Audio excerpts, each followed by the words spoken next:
आलू चिकन तो तकरीबन हर घर में बनता है।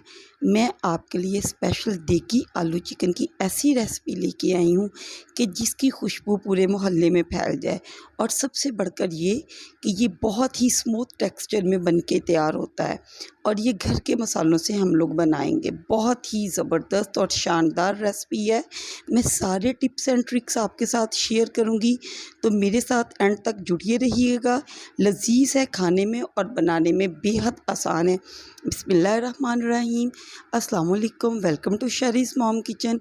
कैसे हैं आप सब? उम्मीद करती हूँ ठीक होंगे। यहाँ पे मैंने एक प्याली कुकिंग ऑयल लेके कढ़ाई पर चढ़ा दिया है और घी को मैंने गरम कर लिया है, कुकिंग ऑयल को। और आप घी में भी ये रेसिपी को बना सकते हैं। यहाँ पे मैंने 2 मीडियम साइज़ के प्याज रफली चॉप कर लिए थे।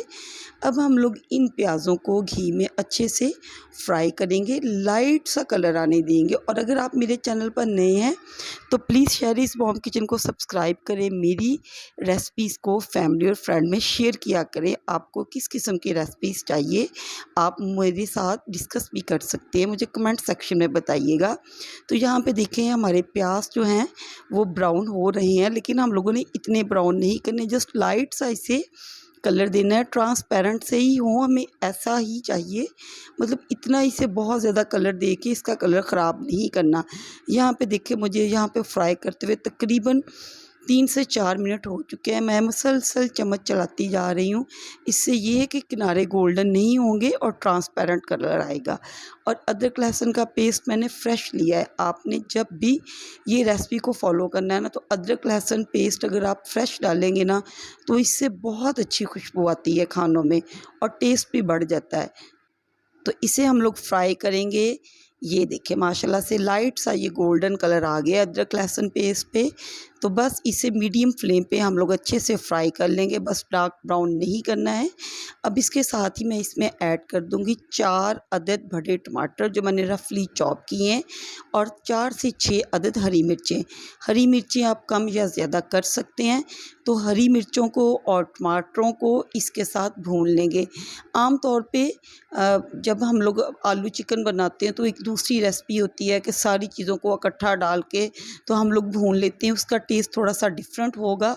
लेकिन आप मेरी जब इस रेसिपी को फॉलो करेंगे ना, तो इंशाल्लाह ताला बिल्कुल जो देग का आलू गोश्त होता है ना, या आलू चिकन शोरबा है, इसका टेस्ट आपको वैसा ही मिलेगा। तो यहाँ पे हम लोगों ने इसकी भुनाई अच्छे से कर लेनी है और फ्लेम को हम लोगों ने मीडियम ही रखना है।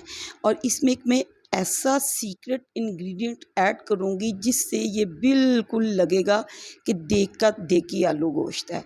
तो यहाँ पे देखिए माशाल्लाह से बहुत अच्छे से इसकी भुनाई हो चुकी है। तकरीबन 5 से 6 मिनट मैंने इसे अच्छे से भून लिया है और साइडों पे ऑयल आना भी शुरू हो चुका है। अब मैंने इसे एक बाउल में सेपरेट इस तरह से निकाल लिया है। अब करना क्या है, इसको हम लोग अच्छे से ब्लेंड कर लेंगे। मेरे पास यहाँ पे मिक्सी का जार है, चॉपर है, मैं उसमें डाल के इसे चॉप कर लूँगी, एक स्मूथ सा टेक्सचर बना लूँगी। आप इसे पीस लें, किसी में भी पीस सकते हैं, ब्लेंडर के जार में, या मेरे पास तो ये देखिए यहाँ पे चॉपर है, मैंने उसमें पीस लिया और आपको नज़र आ रहा है इसका टेक्सचर। हमें इस तरह से इसका टेक्सचर चाहिए। अब देखिए वही कढ़ाई जिसमें पहले हम लोगों ने भुनाई की थी प्याज और टमाटर की, इसमें हम लोग डाल देंगे 3 पाव के करीब यहाँ पे मैंने लिया था चिकन, जिसे मैंने वॉश कर लिया था। इसकी अब अच्छे से करनी है भुनाई इस ऑयल में। तो यहाँ पे ऑयल की क्वांटिटी थोड़ी कम थी, तो इसमें मैं थोड़ा सा और कुकिंग ऑयल ऐड कर दूँगी। मैं इसमें तकरीबन 3 से 4 टेबलस्पून के करीब और कुकिंग ऑयल डाल दूँगी।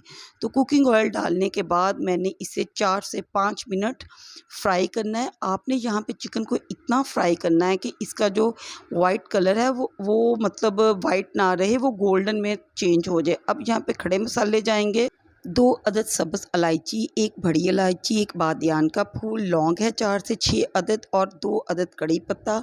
इसकी भुनाई के बाद इसमें साथ ही में मैं ऐड कर दूंगी ये जो टमाटर और प्याज का पेस्ट बना के रखा हुआ था। बस अब यहाँ पे भुनाई आपने बहुत ज़्यादा करनी है, भुनाई में कंजूसी नहीं करनी है।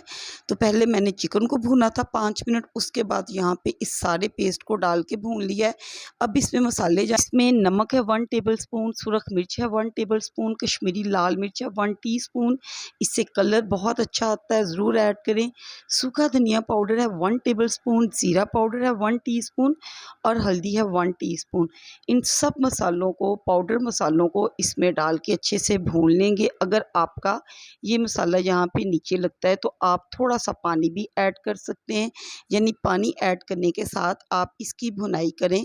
ये देखें यहाँ पे मैंने तकरीबन 4 अदद यहाँ पे साबुत सुरख मिर्चें ले ली थी, वो मैंने इसमें ऐड कर दी और साथ में मैंने आधा किलो के करीब आलू ले लिए थे जो मैंने धो के काट लिए हैं।